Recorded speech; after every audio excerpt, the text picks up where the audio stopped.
Good morning, everybody. Now, this week on Friday, the assisted dying bill, as it's called, is going through the House of Commons in Parliament in Westminster, and MPs are going to vote for this to change the law in England and Wales. And very, very strangely, this is a private member's bill that has been backed seemingly by the Prime Minister and other people in the government. Even though it's got a free vote, the MPs have got a free vote on this, they've allowed it, facilitated it to go through Parliament. They haven't stood in its way, and it's gone through Parliament very, very quickly. It's coming up to its second reading here in a couple of days' time.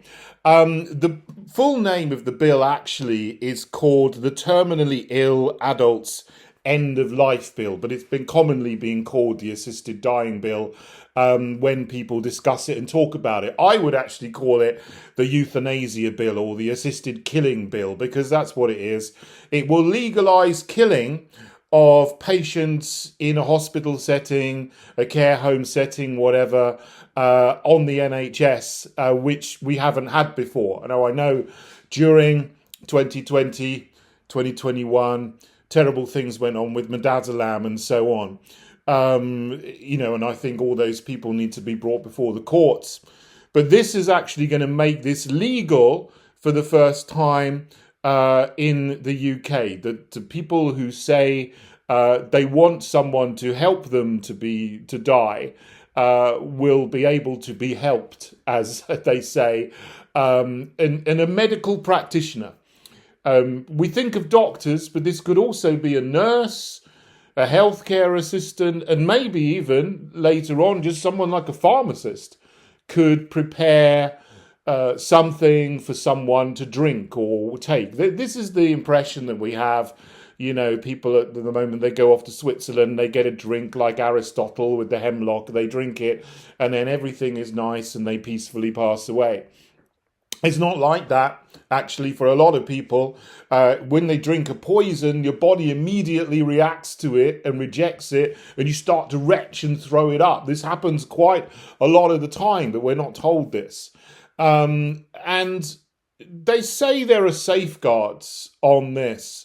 But if we just look at what's happened in countries where something similar has been introduced, particularly Canada, the Netherlands and Belgium, well, now you have people being dispatched by this similar legislation, euthanasia legislation, who are not terminally ill and in significant amounts of pain, but people who are maybe terminally ill but don't have pain, people who are just ill, people who are mentally ill. I don't like that phrase because, what are you talking about? Are you talking about euthanasia, not schizophrenia or epilepsy? What mental health condition are you talking about?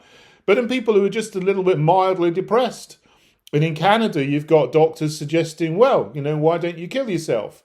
Under the MAID program. I've forgotten what MAID stands for there, but it's something to do with killing people. And you find even, healthy people, not, elderly people who are terminally ill, but healthy 30-somethings, 20-somethings, even teenagers. There was a teenager who was euthanized recently I think in Belgium, just for being, a little bit depressed. And this is horrible because a normal healthy society would help those people to get over their depression or their anxiety or whatever.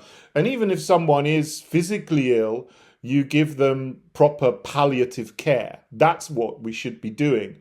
But, on the NHS in the UK, I think palliative care is really of a terribly low standard in a lot of places. I mean, you might be lucky in some places, you have fantastic people working in the system, but the system itself is really failing all over the place. Look at care homes. Again, there are some great care home workers, but a lot of care homes really are not caring for people in the care homes. So, palliative care is of a very low quality, sometimes a dreadful quality in this country. That's what we need to do, not bring in a new law to bump people off. when they may be getting to the end of their life. And they say there are safeguards on this bill, but there are no real safeguards, because this is going to have what they call the Henry VIII protocols in it.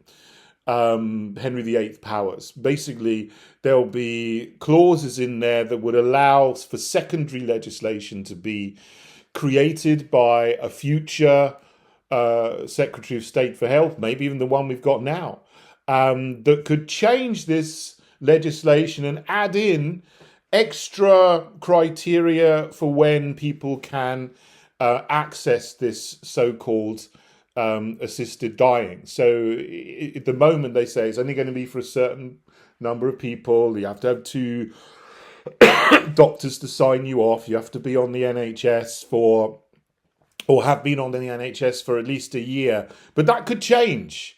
In the future, someone could change those criteria and say, well, now, we're allowing this for someone who's not just terminally ill, but someone who is mentally ill or suffers from depression, which is, depression is a mental illness. So that's what it could do, for example, and change the criteria to make it easier. And, at the moment they say you have to be of sound mind to be able to sign yourself off, and you have to be able to, do the final act yourself. So the idea is a doctor could bring you a drink. You have to be able to get that drink and ingest it yourself. But in the future, they might change it by a statutory instrument to say, well, yeah, doctor can do it for you. They can force a drink down your throat or give you a pill, stick it in your mouth, and that's the end. So that could happen in the future. So then the safeguards are not really safeguards. They're just there to promote the legislation, which is being rushed through Parliament under a private member's bill. A lot of people have said this. They're very unhappy on how they're only going to have 5 hours to debate this, and then they're going to take a vote on it, and that's that. Well, then, of course, it has to go to a third reading, and then it has to go to the House of Lords as well. So, the objections can come up in the House of Lords too. You might have a little bit of ping pong going on there as you do, but it seems that this is the main vote, the second reading happening in the Commons on Friday. Now, there's been a sick advertising campaign for this. People have taken a picture of this campaign. It's very interesting, this campaign. It's on all of the billboards in Westminster London Underground station, which is where the MPs go through. A lot of MPs still travel to work on the train, on the tube. You wouldn't get the people and you see in the media going on the London Underground. They would take a private cab or whatever. But a lot of MPs are still quite anonymous. I mean, there's 650 MPs. Most people have only heard of maybe 10 of them. I'm in politics. Honestly, I only probably know about 100 MPs' names. There's 500 more that I don't know who they are. So a lot of them are still fairly anonymous. They go to work, they travel on the trains and the tubes to get to Parliament from wherever they come from in the morning. So there's an advertising campaign all over Westminster London Underground station. I think this is targeting MPs in the week before the vote to try to get them, to sway them to vote for this assisted dying, assisted killing, assisted suicide bill, whatever you like to call it. And it's very interesting. It has three-word spells in it. It says, dignity in dying, let us choose, legalise assisted dying, on all of these posters. So an MP walking through Westminster Tube station, coming off the tube, going up the escalators, walking through the passageways to get out and go to the House of Commons or Portcullis House, will see these three-word spells, one after the other, multiple times on his way walking through the station, on multiple occasions, Monday morning, evening, Tuesday morning, evening, so on, right up until the vote. And this has had hundreds of thousands of pounds apparently been spent on this advertising campaign. Sadiq Khan and TfL have been roundly condemned for allowing it. But this morning, TfL, that's Transport for London, have put out a statement saying it complies with our advertising standards. I mean, I don't know how they make these decisions, because they banned junk food advertising, they banned advertising for chips and hamburgers and so on. Okay, fair enough. I've got no problem with that because they're not particularly healthy.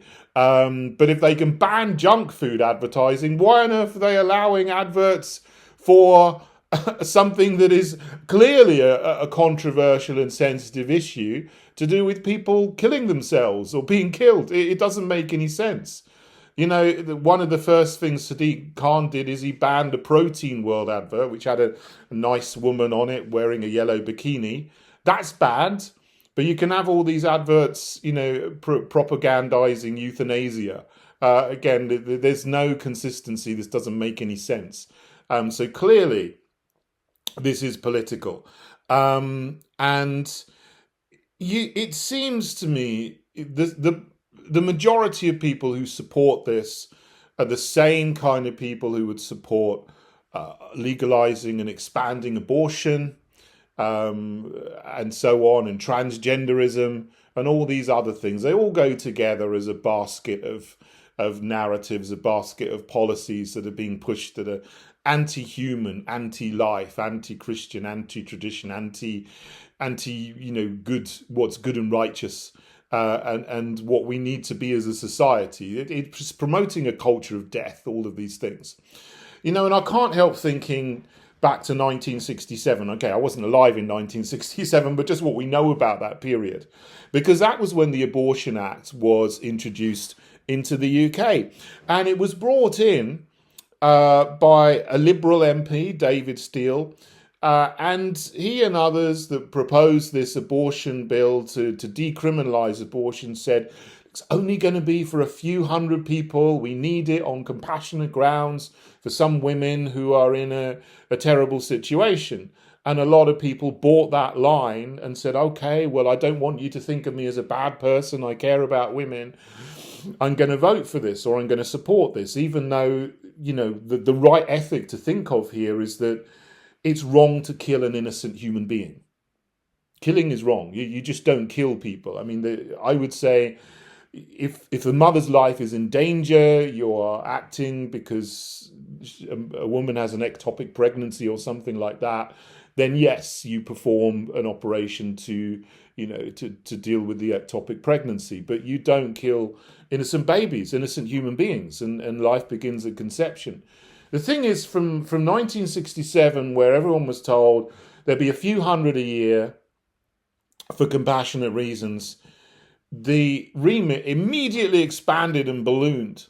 And now here we are in 2024 when I'm making the video. There are 250,000 abortions per year in the UK. Nearly 1 in 3 pregnancies ends in an abortion.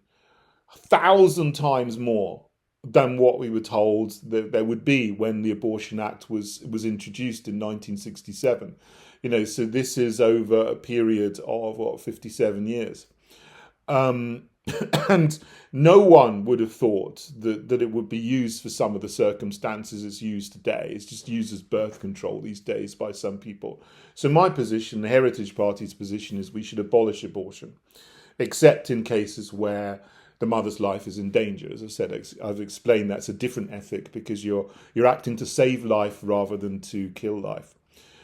The same thing will happen with this, as it always does, as we've seen in Canada, the Netherlands and Belgium. And people are propagandized that we need to do this for compassionate grounds. And if you don't, you're nasty.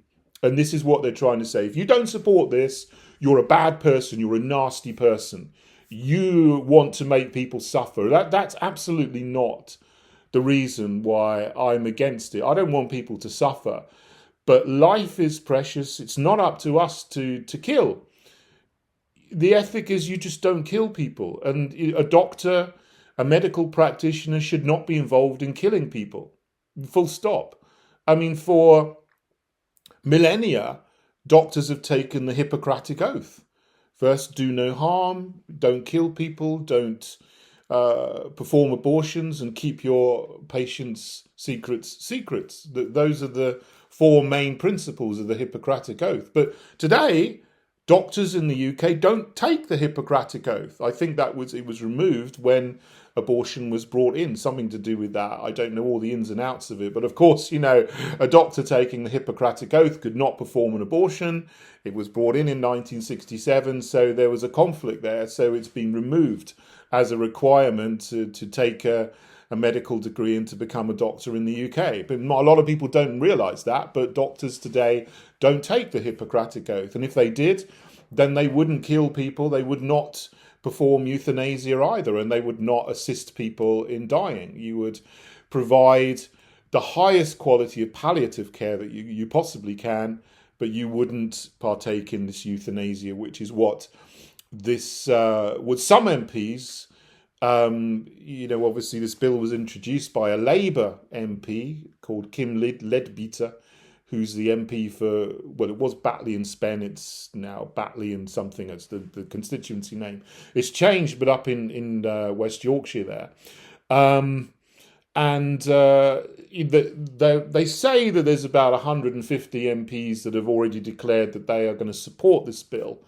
But there's a similar number, just a few, a smaller number, but similar, 110, 120 at the moment, who said they're going to vote against it. So there's a lot of MPs that haven't declared what they're going to do. They haven't made up their minds. Hopefully, when we come to the vote on Friday, the majority of MPs that have a vote will vote against this, because this is really the wrong thing for any country. And it's also very interesting, as noted by many people, the advertising campaign that promotes this is not using elderly people as the photographs and pictures of elderly people to try to sway people and show someone who is dying, who is terminally ill, who maybe has cancer, who looks very frail and who wants to die. It's using healthy young white people. There's some woman with blonde hair dancing around a room in her pajamas, a young man, looking like he's a IT tech entrepreneur, and they're all saying, "Let me choose." Well, these are people that are not going to actually be lining up to be killed, but they're the people that are being used as the face of the campaign to bring in assisted dying. And they're all white. Everyone on every advertisement for assisted dying, bizarrely, is white. Suddenly, the diversity in advertising has gone. It's in any other advertising campaign, you'd have lots of brown people, black people, African people, Pakistani people, women wearing hijabs to show that Britain is a new multicultural, diverse society. But all of a sudden, they're advertising assisted dying before this vote, and diversity has disappeared. And the message is, white people need to be killed. It's just, it's interesting looking into the funding for this. And I know my friends at Unity News Network have done a very good job looking into the funding. You can look that up on X and see. It's very interesting, the connections that the funders of this campaign called Dignity in Dying have, and who else they're funding. Very, very interesting indeed. Now, again, my friends at UK Medical Freedom Alliance have made a very good video and page about this, and resources to campaign on this in the next 2 days, the final 2 days before the vote, and a letter which you can use to write to your MP. So I'll put a link to this in the video platforms that I'm posting this on. And please do write to your MP to ask them to vote against this bill on Friday if you haven't done so already. A lot of them haven't made up their minds, and they're going to be sensitive to the wishes of their constituents on something like this, because they don't want to lose their seats. At the end of the day, MPs want to stay in their seats whenever there's an election, because they want to keep on having a nice £90,000 plus salary with expenses and privileges. So they want to get your votes. So do write to them and make it clear that your vote next time will be dependent on what they do on Friday. And if they don't vote against this, you're not going to vote for them come the next general election. So please do that if you haven't done so already. Anyway, thank you for listening. I think I'm going to be up all night on Friday. I don't know exactly when the vote is going to take place on Friday, whether it's going to be 7 p.m., 8 p.m., or whether it's going to go on to midnight. I don't know. But I'll certainly be looking and hoping and praying that this bill falls and we don't get legalised killing in England and Wales. Thanks for listening, everyone. God bless you all.